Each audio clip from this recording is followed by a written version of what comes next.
I think this conference has been a game changer for most of us. Myself, I have been involved in negotiations for many years. I took about a 9-year break, but I was involved from the early 90s up till 2005, both from an industry perspective and then during some years with the Canadian delegation.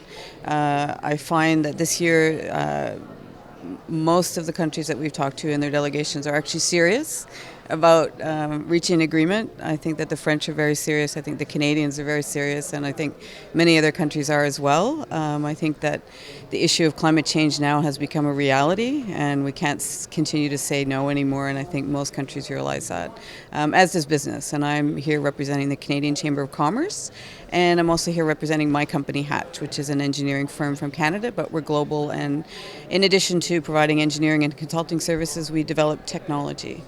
And so that's something that we have focused on for the last number of years. So something has changed for real in this COP21. This COP21 is different from COP22, COP19 and Copenhagen and everything?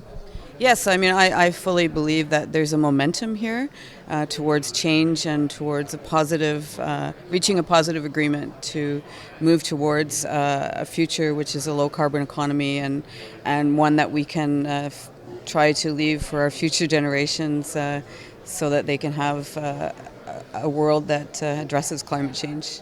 So you're optimistic. We're gonna reach a legally binding agreement at this COP21, and after, if we get it, we will have some mechanism, financial mechanism, watchdogs, things in order to control the process?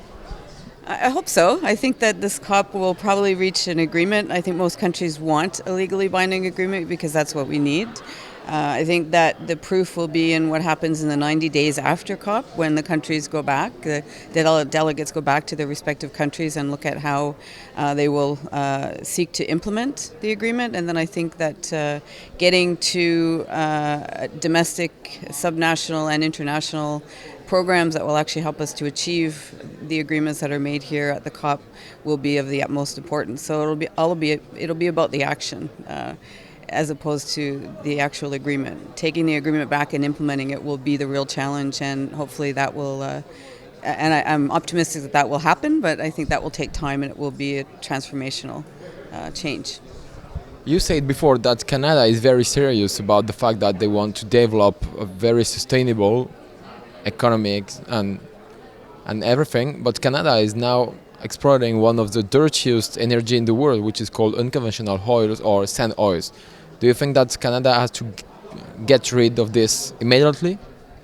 I actually think what Canada is planning to do and what Canada is doing is they're looking at ways in which to provide cleaner technology solutions for oil sands.